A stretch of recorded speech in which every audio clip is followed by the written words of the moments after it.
Hey guys, can you guys hear me? It's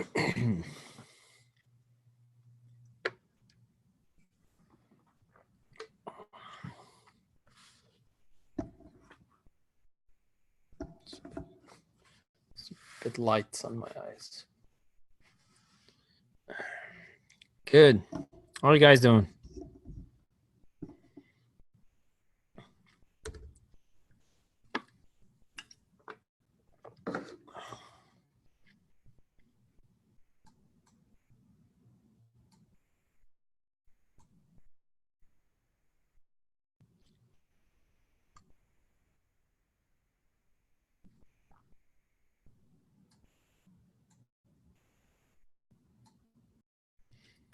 Did you guys like this week's lesson? You guys enjoyed it? Learned a lot?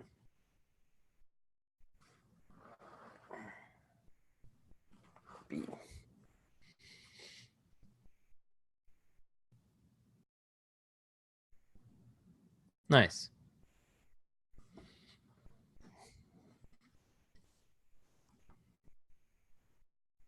Yeah. Even effects that look simple sometimes have like tons of layers.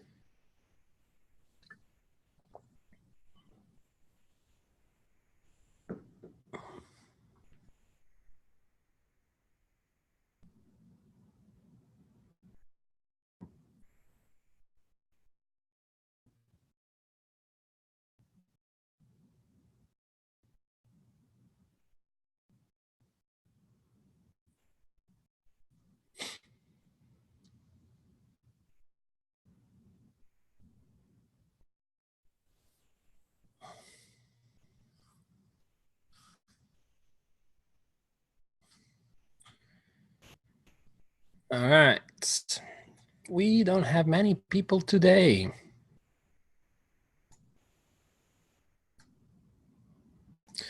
Not yet.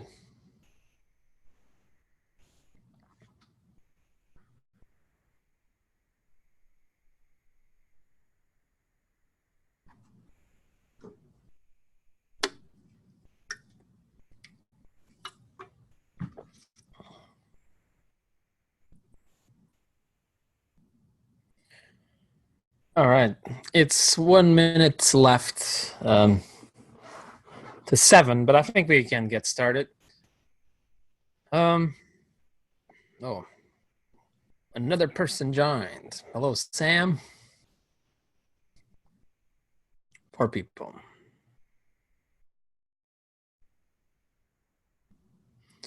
All right, let's get this started. So I hope you guys had a great week. And again, like I said, I hope you guys had fun with the lesson. I hope you guys learned a lot. So I'm here to take care of your questions, either related to the to this week's work, or anything you have questions or questions about portfolios. 1 hour, I'm all yours. Go.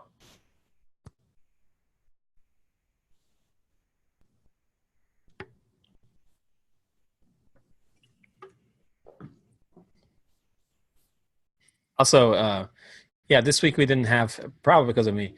I guess also, if I forget to post the thread, post your questions for the Q&A, during the week. If I, like this week, I completely forgot about it. So you guys feel free to create that thread as well under the Q&A section.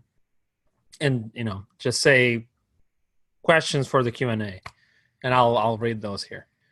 So in case that's the reason why we don't have questions this week from the thread, next time, if you guys see that I'm not posting that thread, actually, I should ask CGMA to actually make it like a recurring thread, but, just feel free to make it.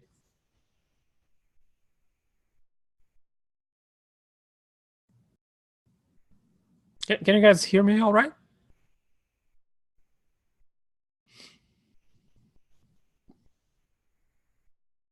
Cool. So yeah, just go ahead, ask questions, ask away.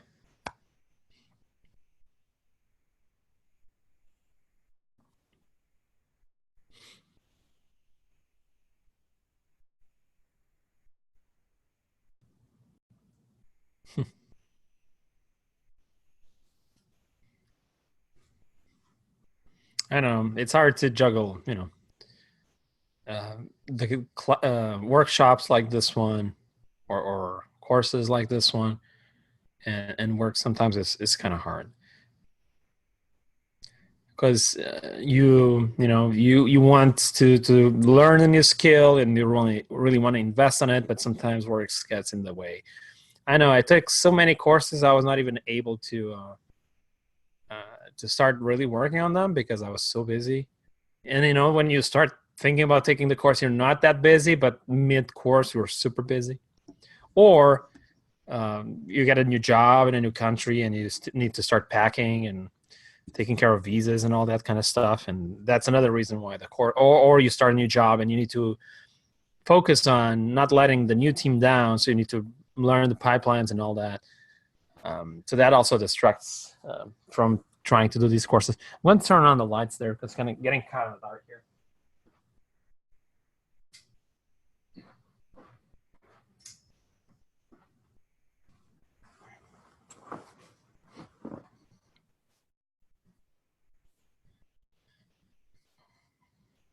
So Matt is asking if nobody has any questions, if I could ask about how I got started in the industry.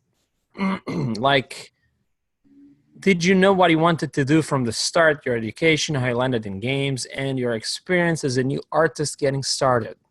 Like what struggles you faced and what were impressions you had about the industry that have been proven false or true by your experience? That's a great question. Um, so, yeah, to give a bit of my background. So I'm from Portugal, right? There's no industry there. But since a very early age, especially because of games and companies like Blizzard and Square Enix, Final Fantasy, most specifically, and a bunch of other game titles and some movies as well.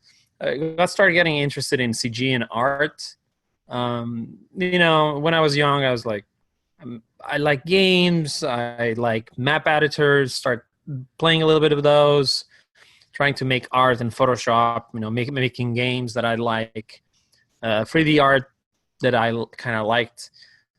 So that was kind of and one day my dad said, "Oh, Blizzard makes these movies using 3ds Max, so you should try that software."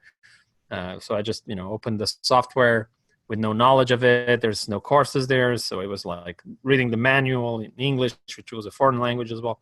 It's kind of an interesting process. At the beginning, I was really interested in designing my own games. That never got really far, but I got like really interested about the story and the characters and making these little, game design things. When I got older, I thought what I really wanted to do was film, direct film. That's why I took a filmmaking course. But at the same time, I wanted to do CG for film because I was really interested in film with a lot of CG effects. Um, Funny enough, I was developing my reel to go to film because I was like, oh, my passion is movies, making CG for movies, so I then can have a path to film director. I was not getting job offers. Now I actually have for movies and stuff, but at the time, I was not really getting any offers from movies or cinematics, which is another thing that I really liked. But games were kind of interested in me because of the quality of my effects. They were kind of like film, and they wanted people that had like those characteristics to bring to games, more specifically guerrilla games. So that's how I got hired. I got hired because I had a reel for movies, but the games company that wanted to make more realistic games was interested in. And then I actually did not do a test for Gorilla, but I did a test for other companies. Learned Unreal Engine really quickly because I barely had ever used it. I don't even remember why I've used it before. I know I had used it, but I don't remember for what exactly. So yeah, I learned really quickly the bare bones particle editor. Tried to learn a little bit. And also, but actually, the effects part was the second stage. um, because initially I wanted to be a character modeler or sculptor. So I knew rigging, I knew character modeling, all this kind of stuff, and I was working towards becoming character modeler into film. Then didn't happen, and then after a while, I was like, oh, okay, maybe I should learn a different skill, because it looks like it's very hard to get a job as a character modeler. Maybe I should learn a different skill. What do I like the most? Second place. I was watching a movie, saw beautiful explosions. I was like, oh, that's awesome. I like to make like the stuff crumble. Makes me feel powerful. I like this kind of stuff. So yeah, then I took some courses online. One course online that kind of solidified the things I was learning by myself. I actually watched the YouTube tutorials, uh, DVDs, and then I took a course, and that kind of solidified my knowledge a little bit. And then I was working on a effects reel, so I had a character reel, and then I had effects reel, and then I started getting interviews for game studios for effects, and because apparently it's even back then it was a much more harder position to get to because there's not so many people. It's a much more technical job because everybody can model. It sounds terrible to us. Not everybody can model well, but everybody can model. So it's a lot easier to fill those positions. But not everybody can do effects. So yeah, and then Guerrilla Games called me, and I went there. They liked me. They hired me, and yeah, that was the beginning of it all.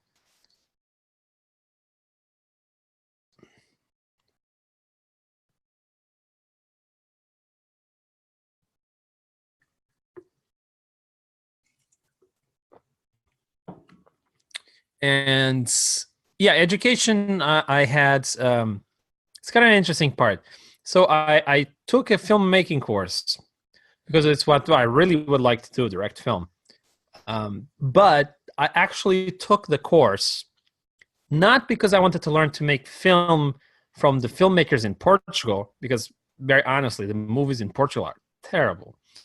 But wanted to get the most out of it. But I wanted to actually get a degree because I heard to go to the US you needed a degree. Because I was interested in Blizzard and Blur Studios specifically in the cinematics, and I was but if I could get movies in the UK, I would also go.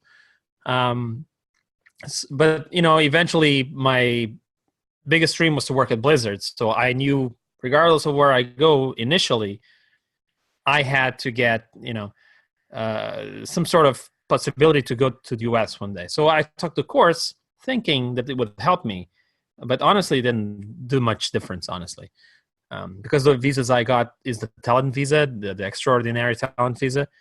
So you need to prove that you are one of the best uh, people in the world in your field, and that you would really contribute um, to a degree that the company cannot get Americans to actually fulfill those roles. So in the end, this visa is actually kind of, it doesn't require education. So maybe it was a little bit of a waste of time to take the degree. I learned a few things though, and I made a few friends. So it was not too bad, and it's not like in US where you basically you're stuck with your whole life paying for it. But maybe I'd be better just investing in online courses or actually having more free time to work on my reel. Uh, so yeah, that was my education part. I actually, but the film course did not have any CG or any art in general, just photography. But that's about it. Struggles I faced, I can actually touched a little bit on it. The perforce was very strange, very confusing. I wish somebody had told me to research a bit about it. That's why the first lesson in this course is about perforce, because yeah, I was like, what is this? And they were telling me, oh, what's question bugs, and I was like, what does that even mean?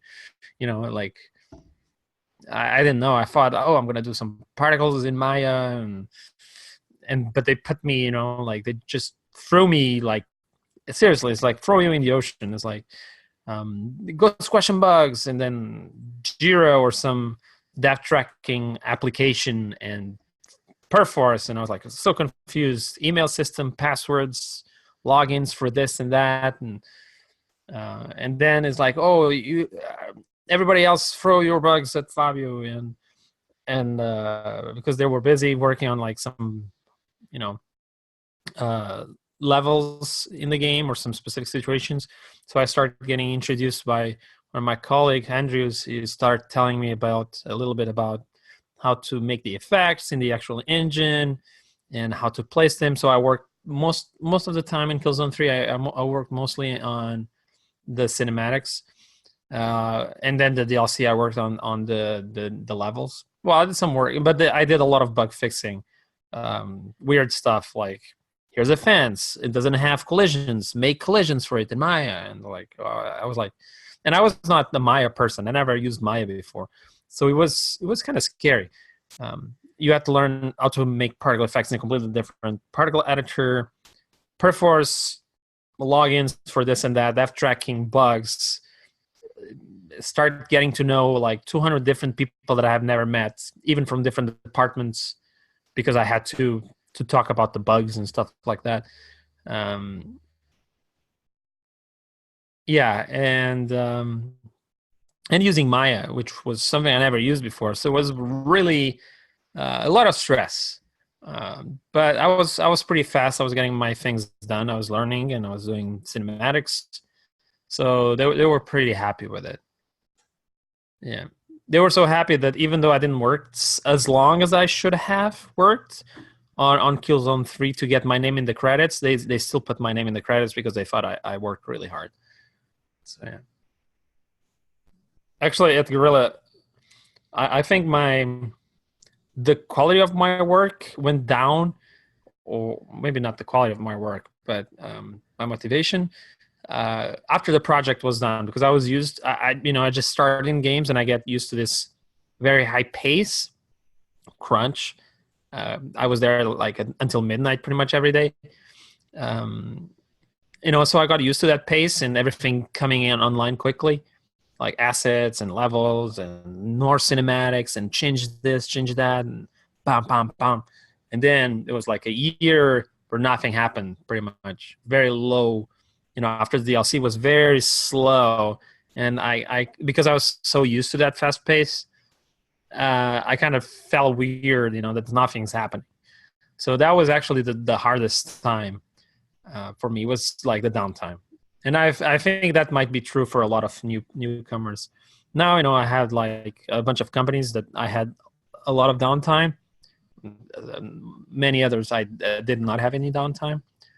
So I'm used to it, and I know how to use that time now for my personal progression in terms of skills, learn new skills that I can later use on my work, or to get entertained, with other stuff, relax, or think about how am I going to tackle the effects in the future, other stuff. So I make a better use of my time, and I don't get as depressed when I was at Guerrilla without nothing to do.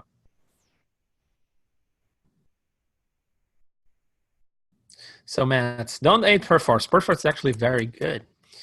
Um, I actually, in recently I had to start using a different, how you call it, a different, an equivalent of Perforce in a different way, which is way more complicated than Perforce, way more complicated. And I love Perforce personally. I didn't like it much at the beginning. I kind of grew to get used to it. And now that I had to use this other tool, that's way more complicated. Definitely not artist friendly. Now I absolutely love Perforce, and I want Perforce back. And so enjoy Perforce. It has a lot of power. You make an effect. Say you're working in Unreal. You make an effect.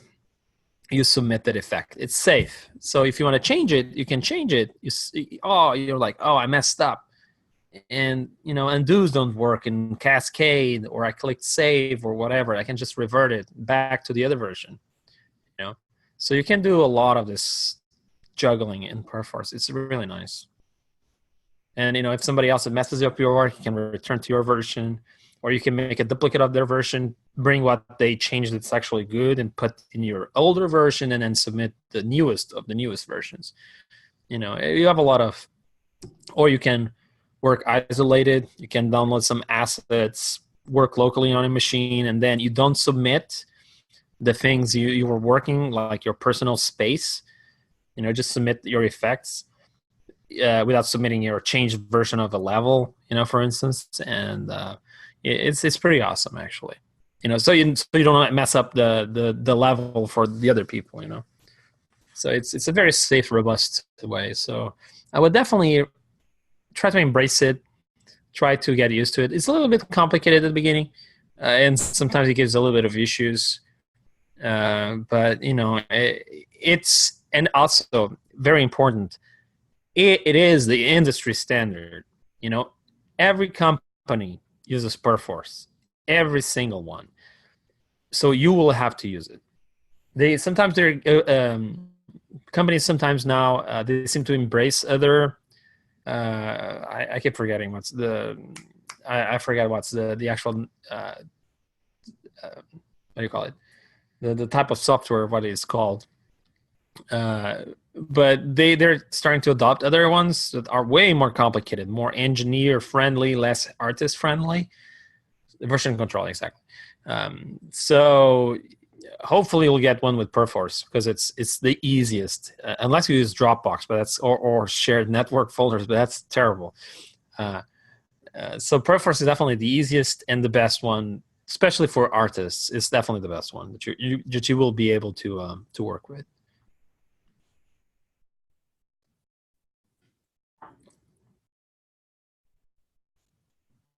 So struggles I faced, I just mentioned a few. It was too many new things, Maya, new particle editor, shaders that I never really done shaders, all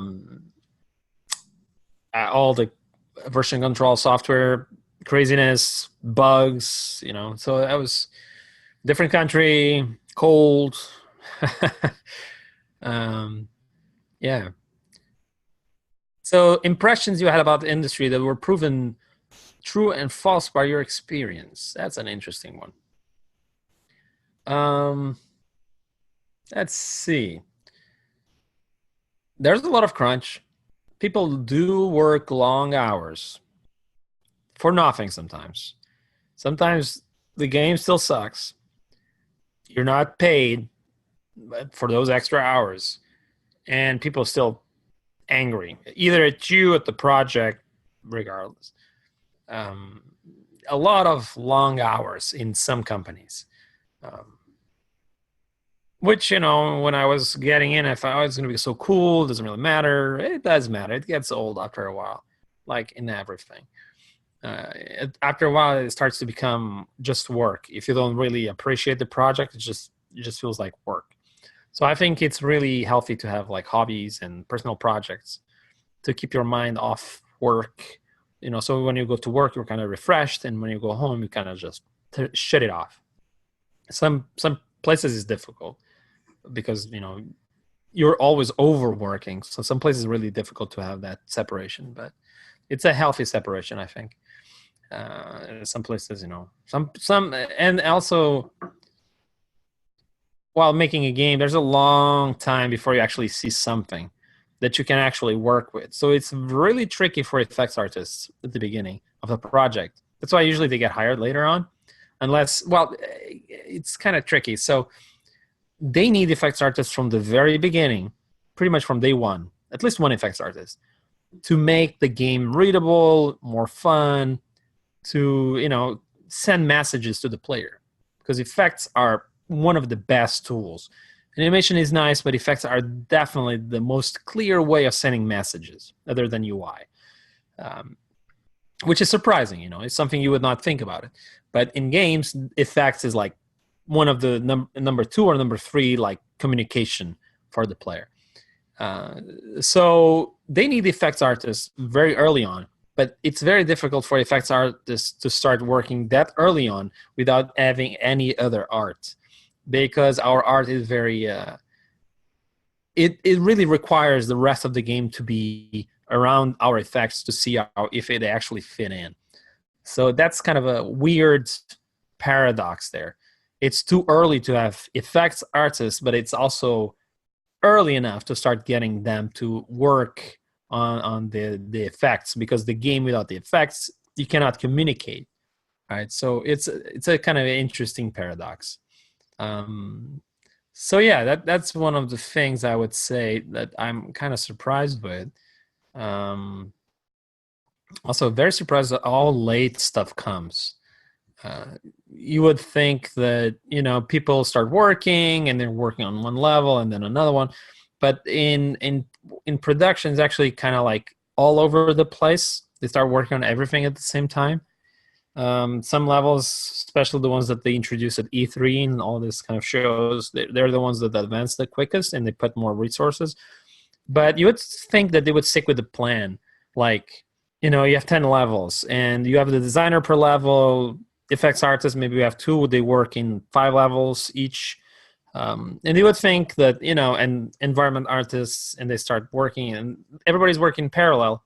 But suddenly, oh, we have a milestone. You know, we need to show the client, or we need to show E3, or we need to do this or that. And then they pull more resources and more resources to finish that thing quickly. Everybody crunches like crazy. They take longer than they were supposed to, while the rest of the game is like, you know, nobody's working on it. And then you release that to the public. You go back, people still tired, go back to their levels, keep working on it. But now, because it took longer and you did something that you were not expect to pull the whole team, you have a lot less time to actually accomplish what you initially started to the thing you initially planned to do. So now you have a lot less time for the whole team to actually accomplish the finalized game. So sometimes G3 demo actually has more man hours or man years in some cases than the actual rest of the game, which for me does not make any sense, and the rest of the game suffers a lot because of it. But I also understand, and this is why it's kind of hard thing to kind of combat, is that without making a good E3 demo or making good impression to the stockholders, or, you know, in Sony's case, Shuei Yoshida and this kind of stuff, without making good demos for these people, they can can the project, you know, or the investors will not invest on it. So it's kind of it's tricky, but I understand why it happens.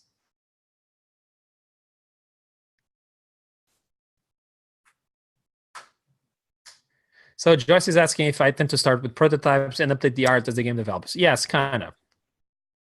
Some places I like to work in a way that, you know, I do effects very quickly, but I do them not, you know, amazing quality at the beginning.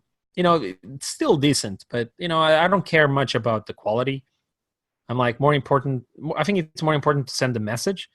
Like, is it working? Does green impact works, or is it better red? You know, I don't want to spend like 2 days making an effect and then we send it to the trash because it's not readable, right? So I like to work quickly in simple stuff, and then as the art progresses, improving upon the effect. Sometimes some art directors or some other people, they don't get it. So they will say, what does it look like? Kind of like, I'm like, because I don't want to spend too much time on something that we might axe, right? But some of them don't understand, and you actually need to spend a lot of time on some effects, and then you axe them completely because they don't fit the message. The people, you know, gameplay or testers, they say, I can't understand. It doesn't read. So sometimes it's not the effect's fault. Sometimes it's maybe the gameplay doesn't work, but your effect, because it was made for that thing, it just gets killed. So I believe it's best to, you know, work quickly, try to see if it works.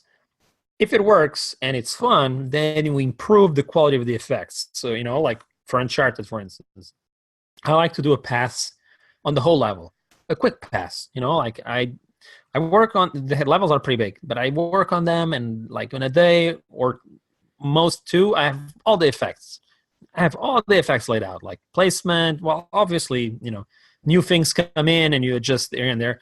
But then, with the time, as the art still keeps coming in, I adjust things, I improve the quality, and make new textures. So I think it's you make the foundations and then you start putting the bricks, right? And the rest of the in painting and all that stuff. Other people like to make everything beautiful from the beginning and then they place it, but then it's kind of slow, in my opinion. So yeah, I like to do everything very quickly. Does it work? Performance good, it's all fine. Okay, let's iterate on it.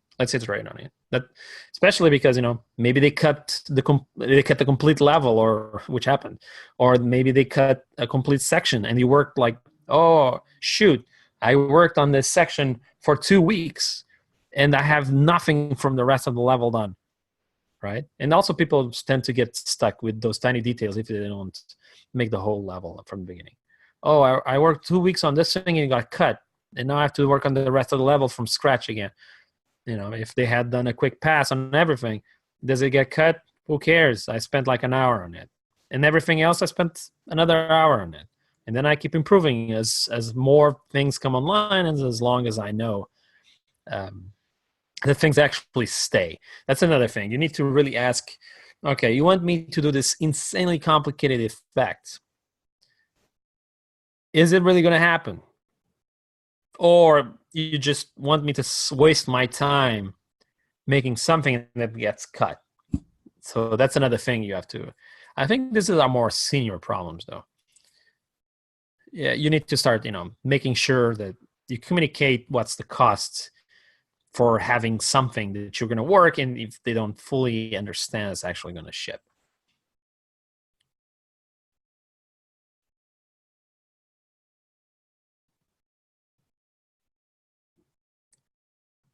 Yeah, crunch is definitely a bad part of the industry. In many companies don't understand. Well, they do understand. They don't care about people life, health. So they just crunch, waste employees. When the project is over, a lot of people leave or they fire them. Usually, companies with more financial difficulties, this happens. Sometimes they're rich and this still happens, though. Blizzard, I have to say, I'm not sure if it's like this in all teams, but the teams I'm working in, they're very good. I didn't really have to do crunch since I joined, which is good. They really care about people's health in Blizzard. I cannot speak for all teams, obviously, but at least the teams I've worked with, they're pretty good. They like, oh, you're working too long, go home. Or, if you were actually working too long because you have to work too long because there's too much work, they will actually pay you, which is also news to me.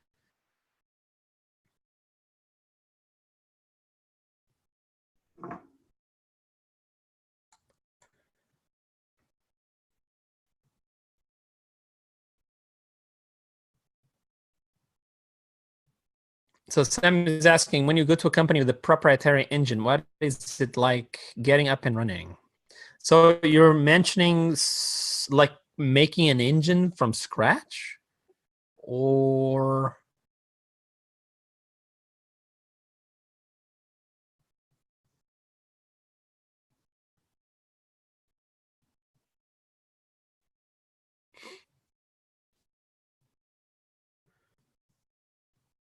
Well, kind of hard to. So I'm not sure if I fully understand your question, but most game engines are kind of similar in a way, right? You have to get used to their pipeline, but in essence, they're very, very similar, or because they copy each other all the time. Like even the particle editor from Gorilla is different, but it's like CryEngine kind of, instead of Unreal. But even then, they have similarities. You have like particle speed and you have particle size. Some of them have more features, some of them have less features, but most of them are kind of like the same. Now, there's other big differences, like how do you put effects in the level? Some companies have 10 different, like Naughty Dog. They have 10 different softwares you have to use to put an effect in a level. Others use Maya locators, and you put the name of the locator and you write the name down, and then um, you put the container that has the effects in that locator, and then you export to the engine, and the engine just reads Maya files. Others is like completely within the actual engine. You actually place the effects inside of the engine. You know, it's very different in that way, but they're all kind of similar.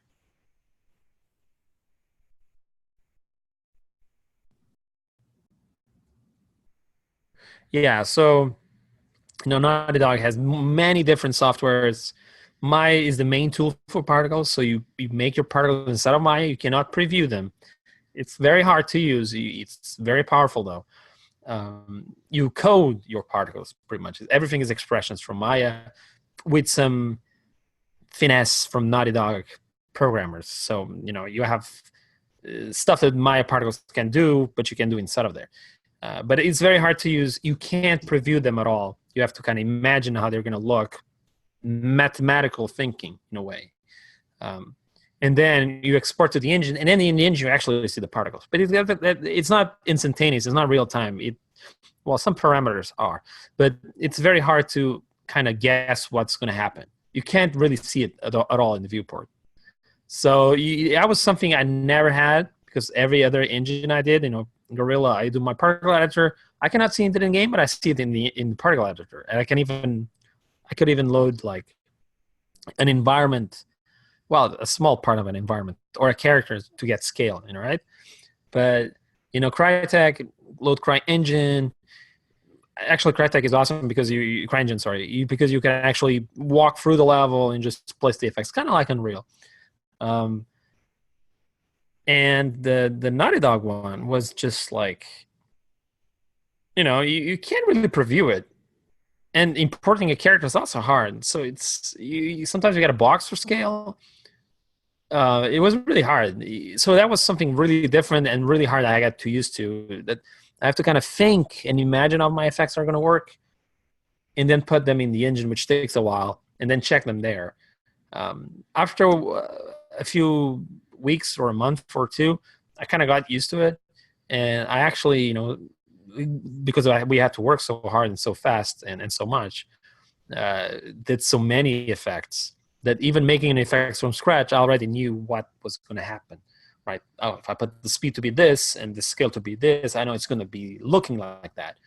But obviously, it's not 100% what you imagine, but I was able to get it quite close. But that was, and they had different tools to put the effects in the engine. Yeah, it was kind of different.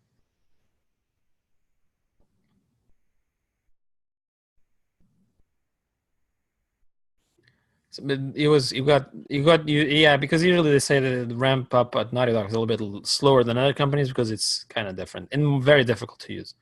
But at the same time, you had a lot of power because you can program, you can code your particles pretty much to do anything you want.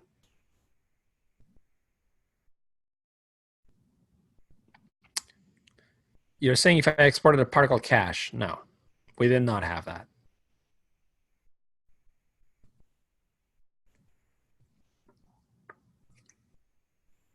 It was math that then the particle added the particle engine from the game engine is going to read your script files, and then it generates the particles on the fly there.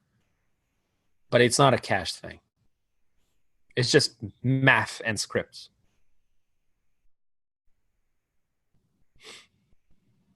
It got fun after a while. At the beginning, I had my trusty notepad, taking a lot of notes, very nervously, because I saw during the interview their pipeline, and I was like, oh my god, this looks really hard. And it was hard, but I put a lot of effort into it, and I learned very fast, and it was good. It made me a stronger effects artist, and way more technical too. Yeah, that's another thing. I think if you're not able to become very technically very quickly, in a company like Naughty Dog, I think you were not going to last very long there.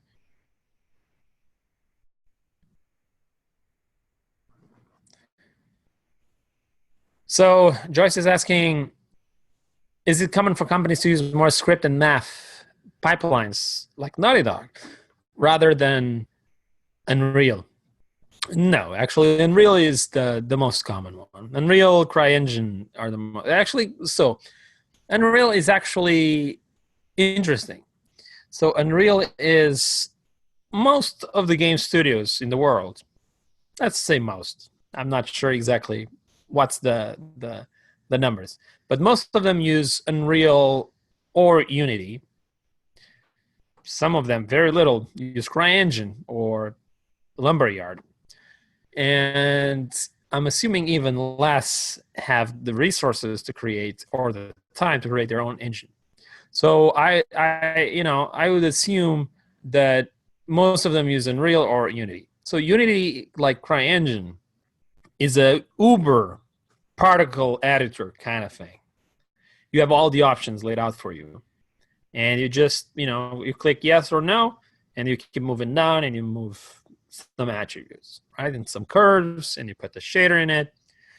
Unreal is a little bit different because you have the modules. So you actually just put the modules you want in. So instead of having like these huge stacks, the Uber particle editor, you actually have a very lean particle editor, and you just bring down stuff and you start stacking stuff like the modifiers from Max. In that sense, because like I said, because most use either Unreal or Unity, you were most likely going to have some sort of these two. From most companies I've seen, it's more like Unity or more like CryEngine, that they have an Uber editor that has everything in it, and then you just play with the options there. But they all have some sort of custom modification even within the Uber editor itself, so sometimes you can add modules as well, but most of the time is like a window that you have everything, all the options laid out for you.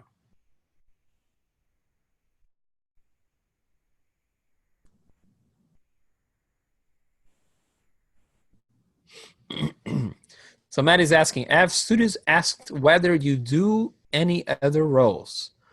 What are some secondary common skills? What are some common secondary role effects artists often take on? I know some smaller studios have effects artists also doing lighting. Yeah, that is kind of true. At Crytek, I did some destruction. I did some assets. Yeah, it's, some companies, the bigger they are, the less this happens, I guess. But smaller studios have, you're more generalist. You still do effect and rigging as well. You do effects, obviously, as your main, where you spend most of your time, but they can put you doing something else as well. Like, Blizzard, actually, because I'm working on smaller teams, I actually do prototyping of other things like previs, modeling, Crytek, I did destruction, which is something usually other teams work on. So it's not so much effects, it's more like the rigid body dynamics team or the destruction team or tech art. They usually tackle those things more. But since, if everybody was busy, they say, hey, destruction, destroy this. But more common, yeah, I think destruction is quite common because it's still kind of tied to the effects. Lighting is fun. I never heard of that one. You will be responsible for some lighting because particle lighting. So sometimes you are the responsible for the particles lighting a thing.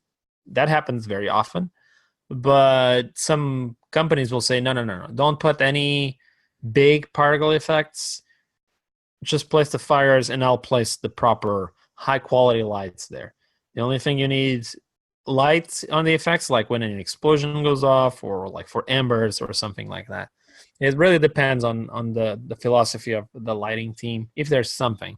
for instance, at Epic, there was no such thing as a lighting department. It was being done by the environment slash tech artist, the lighting.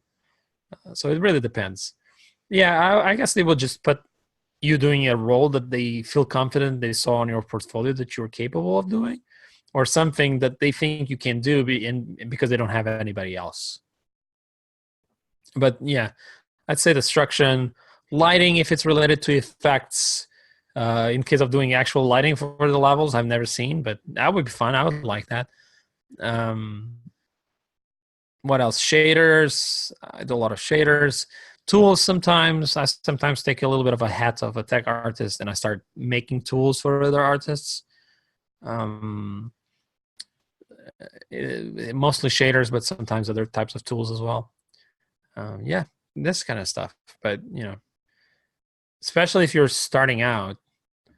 Um, I also seen some effects people doing some design as well, like some logic in the games. Not really my thing, so I've never really done that. But some of them are kind of more interested in that. Um, so yeah, but definitely if you're starting out in the studio, um, I would probably try to aim for those that just effects, so you can learn from other people. Because those smaller studios, I don't know. I feel like it might be tricky, unless they're very small, but they are very solid financially. I think that might be risky.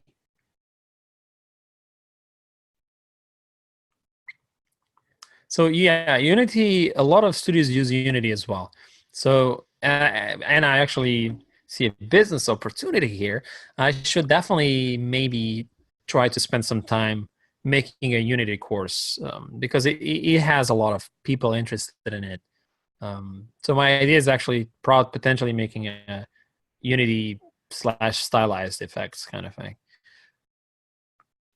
Because if you see also most of the games that come out of with Unity, they're mostly stylized.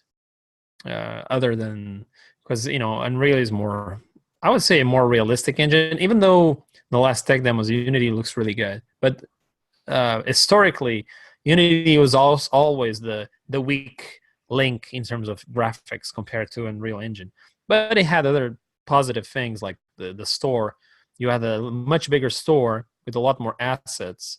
You had a different revenue model that attracted more people, and you had more tutorials as well. And it's also easier for it. Like people want to prototype games in Unreal. I don't know if it's so much the case nowadays with the blueprints, but I kind of feel like that. So if you're, especially if you're interested in, yeah, I mean, it really depends. You should study Unity at some point. Uh, Put it in LinkedIn that you know it, because some recruiters will definitely look for people who know Unity, or some people look Unreal. So it's good to have kind of a knowledge of both. But honestly, this is more for paperwork. You guys take this course, you can jump into Unity, and you're gonna feel a little bit confused, but you'll know as soon as you see the particle editor, like, oh, I know this. And then you install Shader Forge, or you put um, I think in Unity 2018 they're going to have their own material editor. It's going to be similar to Unreal, so you're going to be right at home. Especially with the stuff you guys are learning in the course, you can make the transition very, very easily. Unity has a few features that I actually love that Unreal does not have, which is a shame. Like the ability of actually pausing the game and just pick up an effect, and you can actually locate what effect is being played, and you can tweak it. That's amazing, and I wish Unreal had that. Yeah. Yeah, Unity is not too bad. Initially I kind of hated it, but because I felt like it was inferior to Unreal and everything, especially for artists. But now I'm okay with it, now that I'm become a Unity master, kind of. Yeah.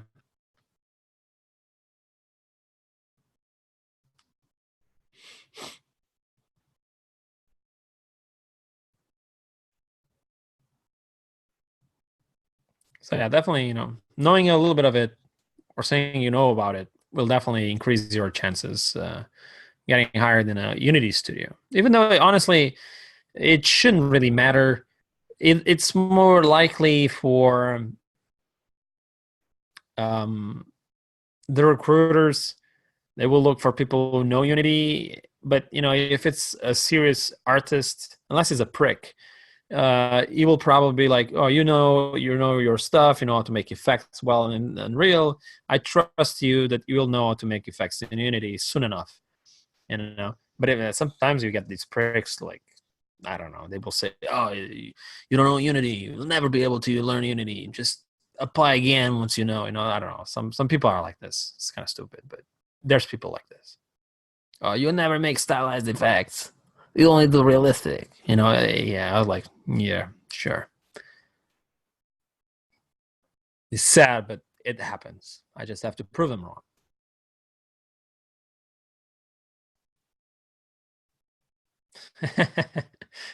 Definitely. Just a little bit.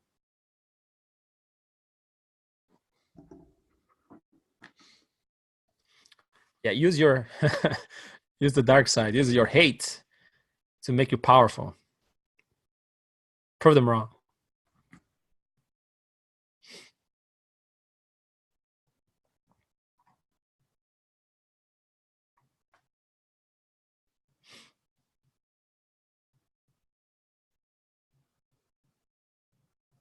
Anybody wants to start showing their portfolios or like ideas you have for portfolios, or me comment other people's portfolios?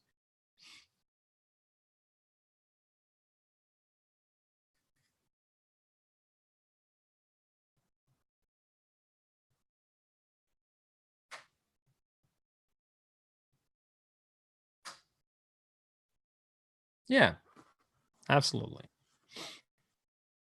Joyce is going to send the portfolio of another fellow student, and he's going to tell me to criticize that other fellow student's portfolio.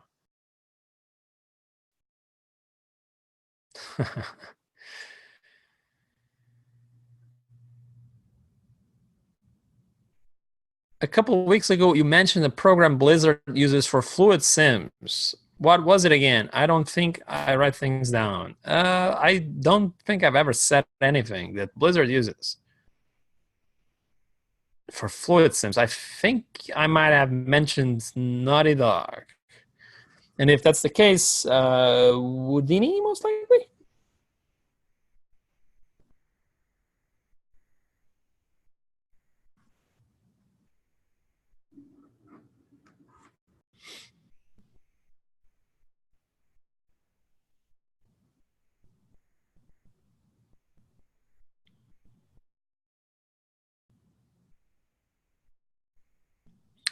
Oh, getting a little bit back while Joyce is looking for the portfolio. Um, the interview process, it's kind of surprising. Sometimes it kind of makes sense. It makes you feel like in a games company kind of vibe. Some of them are really strange, I have to say. I had some interviews in some companies that were very, very corporate. It was very strange. That was a guy, everybody, I'm not going to say the company, but it was really weird. And it's a big company. And each one of them had like a laptop with them. So you're interviewing in the room. One guy comes into a room, they open the laptop, they look at you, and they ask you a question, they start typing your answer. And at the end of the day, they reunite and they check for the things you said, and they kind of discuss among them. I don't know. It was super strange. So that was definitely very corporate-ish. Didn't feel like a game company, which is why most people I know that come from that company, they hate that company because it doesn't feel like they give like liberties for people to be themselves. Um, they feel very corporate in a way. It's like you were working at the bank, but trying to be a creative professional, which is kind of weird. Um, there's also other interviews that they will ask you like some really strange questions. I mean, it's not really strange if you think about it, but it's kind of weird. Like my interview with Gorilla, one of the producers, he asked me like math questions, like there. I was like, whoa, what? I was able to solve them, but it was not something I was expecting it. So sometimes you have to be prepared, expect the unexpected sometimes. Um, but usually, from my experience, a company will have a screening process. They will call you one or two times on the phone or Skype. They will talk to you, see if you're not crazy. They already liked your work, maybe ask you a couple of technical questions, and then they will fly you in. And then during the fly in is usually more technical questions, or the B scenario, which is just a personality kind of thing to see if they think it would be pleasant to work with you with the rest of the team. See if there's no red flags. I know some people come to interviews with a squirrel or a raccoon on their shoulder, and some companies refuse them because they're weird. So yeah.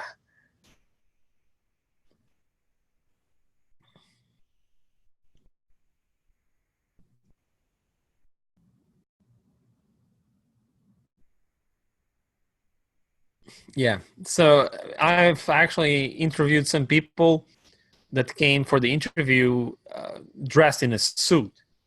And I have to say, that was kind of strange. That must have been you, Sam. Uh, yeah, it was really strange because I've never seen a person coming in a suit, unless you're an executive. If you're a creative coming in a suit for a games company, it's kind of weird. But we still got him the job. People should be free to wear whatever they want, but it's different.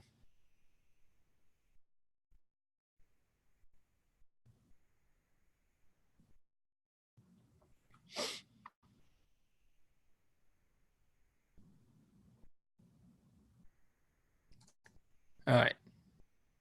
So we're gonna open Edge. Can you guys see this? Or you cannot see my screen, right? I don't think you can. Okay, so I have to do some magic here. Share. And I share this one.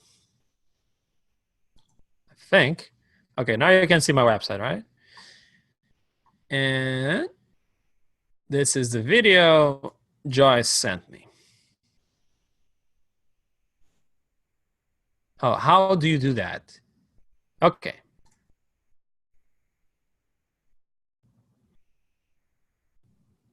What, this? They're just fading in and out the material. It's very simple.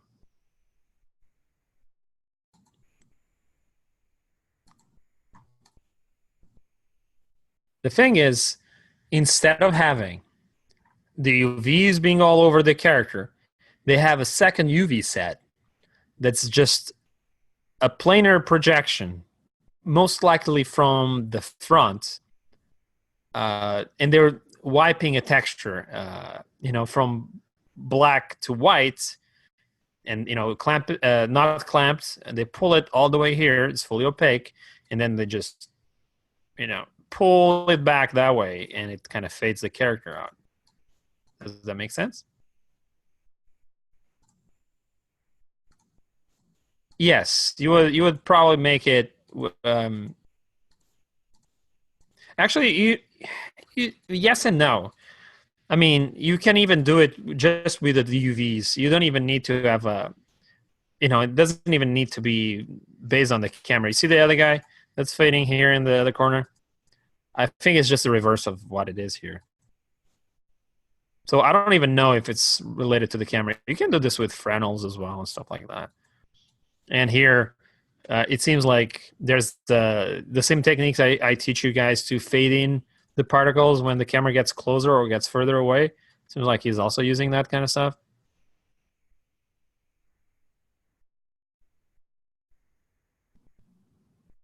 He says he's using a cone trace mask. I don't even know what that means.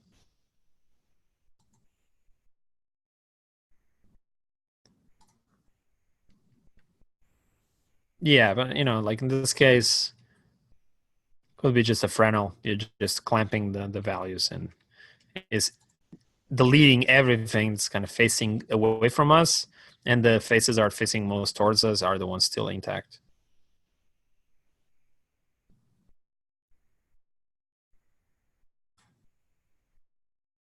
Yeah, but regardless of the technique he's using, um, oh, okay, I'm sorry. When the camera is moving like this,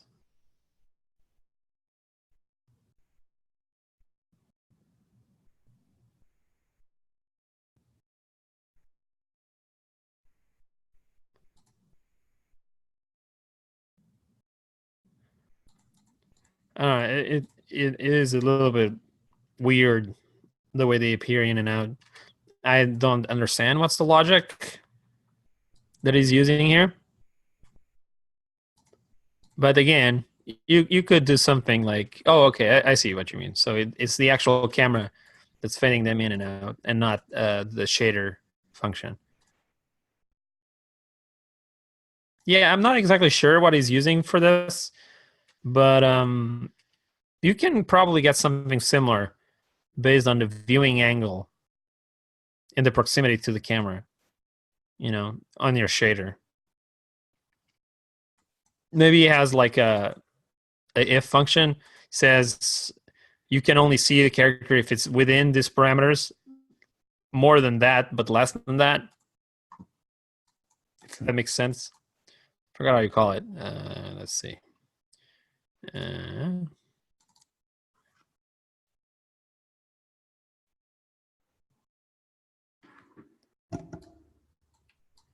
Whoa. A lot of stuff happening here. I remember Unity had that. I don't know if. Yeah, it was Unity. I think I know. Where's that? Is it an if? Okay, we have an if here. You see, you have some math functions here. You can say, if it's the same as A is the same as B, then do this. If A is bigger than B, do that. You have a lot of options here. This is also a neat effect. I can actually show you guys. Not fully related, but it's kind of cool to watch this one. It was for, I believe, the last. Somebody asked me in one of the previous lessons how to make a camera. So it's like a camera within the game. So what do you actually see here?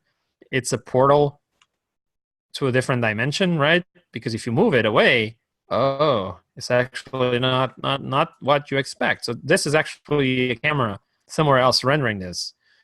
And you can do some weird shapes like this one. But there's a few cool stuff you can do like, let's see if this works. You see, you can actually reveal more, so people can actually go within the portal. I honestly believe that this kind of technique would be more useful to have in your portfolio than what you showed me. Nothing wrong. I think it's wonderful to have, to be interested in that kind of effects. But I don't see, where is it, by the way? I don't see this being very useful. I think it's a cool, interesting curiosity, but I don't see this kind of stuff being very useful to have in the portfolio, right? So I would focus personally, like if you really want to do this kind of stuff, by all means. But I think I would rather try to spend my time making stuff I see in games that game companies use all the time than trying to figure out how some people made some really awkward, strange effects. You know what I mean? Especially if you're pressed for time to get, in the European Union or whatever. I would definitely look at games, see what games do. Other kind of effects, like portal effects, which is also kind of a niche, to be honest. I would definitely look at games, like a company you want to work on. No, yeah, absolutely. So it's fine to be curious. Sometimes I'm curious myself, but I try not to spend too much time thinking about stuff that's not going to be very useful. Even though maybe I'll learn something that's going to be useful, but it's like a good advice. I think you guys should definitely, especially you, Joyce, in your case, uh, I would definitely look. Do you actually have any companies you're thinking of applying yet, or like you have like solid like I want this one, or this one by this order? Do you have a list? Okay, so check their games, the style of their effects. It's kind of impossible to know if they're going to work in a different game that it's not been announced. You cannot predict that, but I'm assuming the style won't be a 180 change. So look at their style of effects. See what they do most, like Doom. Oh, machine guns, shotguns, blood. Okay, that's it. I'm going to focus on blood and machine guns and grenade explosions, and that's what I'm going to do. And environmental effects, blood again. So definitely blood is a strong thing. I'm going to focus on that. Uncharted, lots of water, lots of big explosions. So I'm going to focus on that. Does it make sense? So yeah, definitely take a look at what the companies you're interested in are doing. Try to mimic their style or improve upon their style, which sometimes they will take it poorly. Some of them will be cool. They will say, "Oh wow, you're doing better effects than we do. We want you." So yeah, definitely take a look at what they're doing and try to match their style.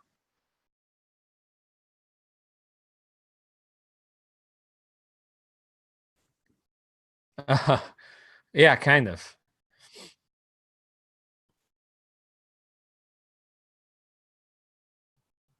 I was actually with Blizzard already when I did that.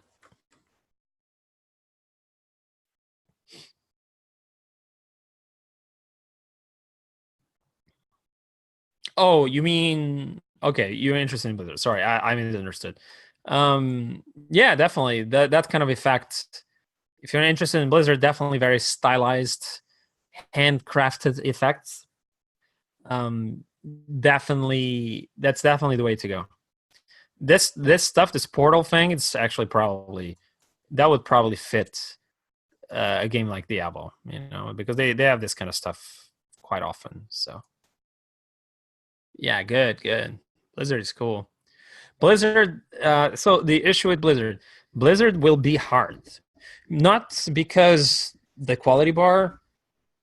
In this case, more hard because of experience. They usually only bring people seniors from abroad, but it's hard to it's very hard for them to justify spending so much money on a person that is not a senior.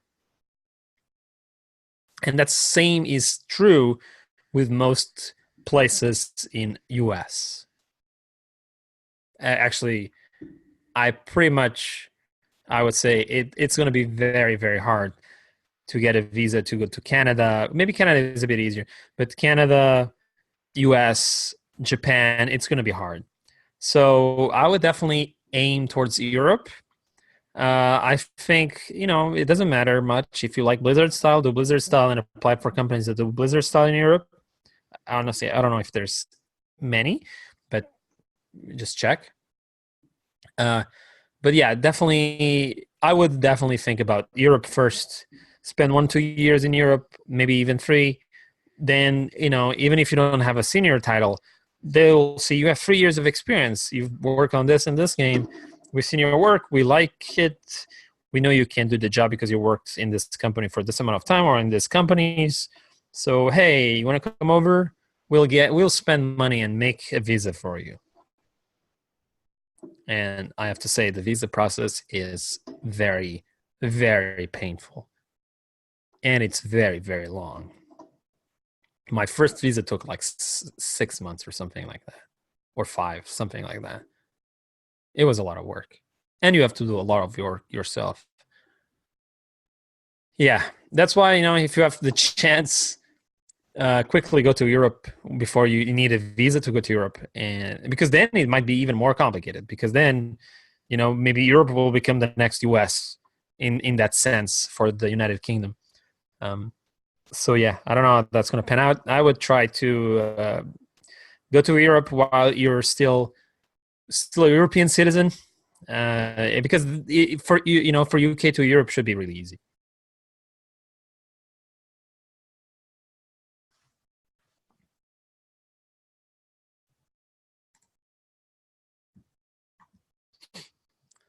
So this is a suggestion from Sam. Oh, it's these guys, Square Enix. Cool. Oh, okay. Yeah, I was like, where is this Blizzard style? Actually, I was very confused for a second here because their effects are a bit more realistic. Actually, there was a studio that I just found out today. It's making an awesome game called The Plague. It's a really cool game. The Plague. Plague game. Oh, oh, sorry. Maybe probably have to put some rats in here. There we go. This is pretty cool, from a studio that you would never hear from. Oh, sorry, this is the trailer. I actually want to see the gameplay. Very Naughty Dog feeling. So if you want to work on a Naughty Dog game, but working from Europe, I would definitely recommend this one because it's a lot like Naughty Dog game. You have to fight these hordes of rats. It's looking pretty sweet. Remember, yeah, it's kind of crazy. So, and the interesting thing is that this is from a French studio, a studio that you probably never heard of it, but I actually kind of know about it because one of my favorite artists, inspiration for myself, um, actually was the art director there. Oh, Jesus, I cannot spell. So actually, Rafe Olivier Ponsonnet is actually art director in that studio.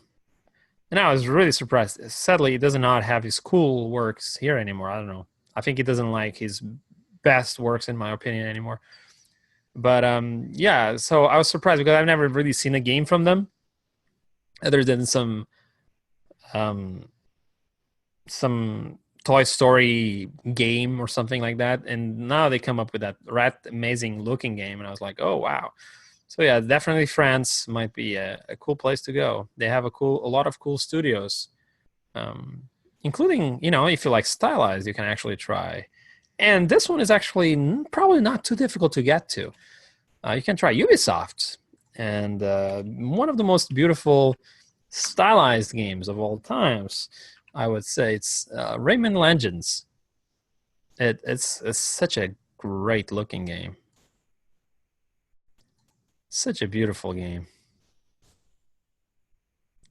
Me and my wife, we played a lot of this. We played 100%. We finished 100%. It was extremely hard, but we got all the teensies, and it's such fun to play in co-op.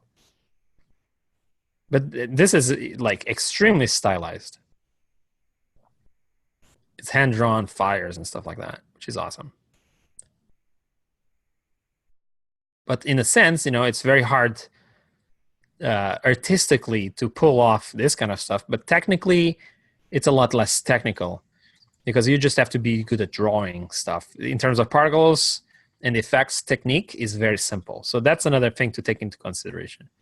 If you're more the artistic type, unless you don't want to care about learning technology, and you just want to worry about making cool art, this is probably a cool place to go.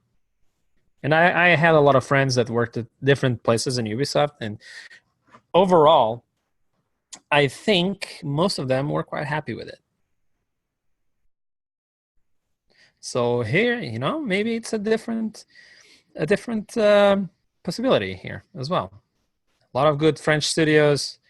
You got the big studio in Poland, the one from The Witcher. Is it Poland? Actually, I might be confused now. You got Avalanche in Sweden and a bunch of other ones. Really, if you want to do something more realistic, Yeah, lots of great options in Europe too. Cool. Yeah. So the dangerous thing about, CDG Project Red, Blizzard, Ubisoft, all of them have very different styles. So you would need to have a very broad portfolio. But then you're gonna get this, you know, this individual that's gonna say, "Oh, you got stylized and you got realistic. You're good on both, but what do you want to be? I see that you don't know what you want to be, and these people really upset me. But you're gonna get that probably. So I would definitely try to apply for studios in the same kind of style, you know. Or you can do a different portfolio and just send them the different portfolio for each. Yeah, I see. There's nothing wrong with being a Picasso. You can be amazing, realistic artist, but you can also like to do stylized stuff, so I don't see what's wrong with that. And I think that's the beauty of. I keep saying this is the beauty of art. You can go both ends. I love both ends. I love stylized. I love anime. I love Disney animation. I like 3D movies. I like 2D movies. I like movies themselves, live action. Art is art. Sometimes you push it further, sometimes you push it less. Sometimes you like to do more detailed, more realistic stuff. Sometimes you want to play more with communication and shapes. So in my opinion, if I see a guy that's really good in whatever he wants to do, I'm not gonna say you don't know what you want to do with your life. I'm like, say you're an amazing artist with everything you do, and I would be glad to have you aboard, But some other people sadly are not like this. They close-minded because either they're lazy or they're incapable of trying a different style. So they will just say this absurdities, and like you won't be able to do this, which I don't believe. I believe if a person is really passionate about something, um, like Naughty Dog was only mostly of the time doing super realistic stuff, but I'm passionate about stylized stuff. I can do it. If I put my heart into it, I will work really hard and I'll do it. And I believe other people, because I was in the same boat, I believe other people will be able to do the same. Yes, a lot of dirty laundry. I'm just, this is serious advice. This is like serious good advice for you guys, um, because sadly, if another thing that you were asking, like what things did impress you about the game industry or a completely different opinion, sometimes you'll find these people that are they don't like games, or they like games, or you'll find a little bit of everybody. And some people are not open to anything, not open to learn anything. They don't want to learn new softwares. They're very protective of their old ways. So you will find these people, and I was very surprised. That's actually one of the things that yeah, that's one of the things I actually was surprised. I thought everybody would love, like innovation, want to make cool stuff. Some of them, they don't want to make cool stuff. They don't want innovation. They don't want to do anything special. They just want to spend their whole day in Photoshop doing the stuff they've done for 10 years, and they don't know how to do it any different way. But yeah, yeah. So you get all types of different people. Yeah, some people just want the paycheck too. They don't even play games. They don't care about games. Some programmers, artists, maybe not so much, but some programmers, it's really like that. Some of them, others, amazing people that really want to make the game better. They even go to you and say, "Hey, let's make the effect better. Let's make this characters cooler." Some people are really passionate, depending on whatever they are, and some people will be not passionate. Most likely in some role, um, and they just get a paycheck. They do their work and they don't care. And I'm not saying that leaving early is bad, not at all. But they don't spend a single more minute to help the project, even if the project needs it. They don't care. They say it's from 9 to 6, and that's it. Sam is saying he loves working in the environment just to get a paycheck. and he loves people that he loves people that are not open to new ideas. It says is the kind of guys from him, like him. Just kidding. And as usual, we done more than an hour. See, I definitely not just collecting a paycheck here, because I don't even see time running and I keep rambling. Keep my old ways of rambling and throwing dirty laundry everywhere.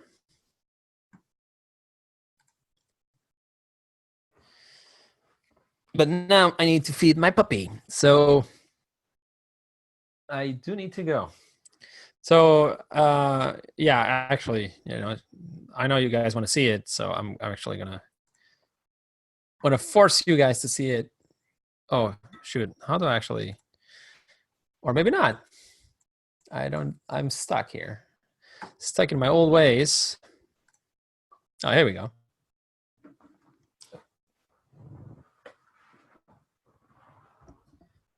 Here she is, puppy. So she should be my mascot for the. I should have sometimes she popping up in the tutorials, and say stuff. I'm talking. Maybe I did some mistake, and she pops up, and the little balloon saying, "Oh, he actually meant that," So yeah, maybe I'll do that. What is this? What are you doing? All right, people. I hope you guys had a good time. I know I did, even though apologies for the dirty laundry. It's a funny term. But it's serious advice, because you will find some people will ask some really mean sometimes questions that have nothing to do with your capability of doing the project. They will not like you because you're better than them, or they fear you. That sometimes happens, or they just don't like you. I don't know. So yeah, you have to be prepared for this kind of people. So yeah, just keep your cool and don't snap. Yeah. So yeah, awesome. Hope you guys had a good time. And did you guys start week 5 already? Did you take a look at the week 5? Okay.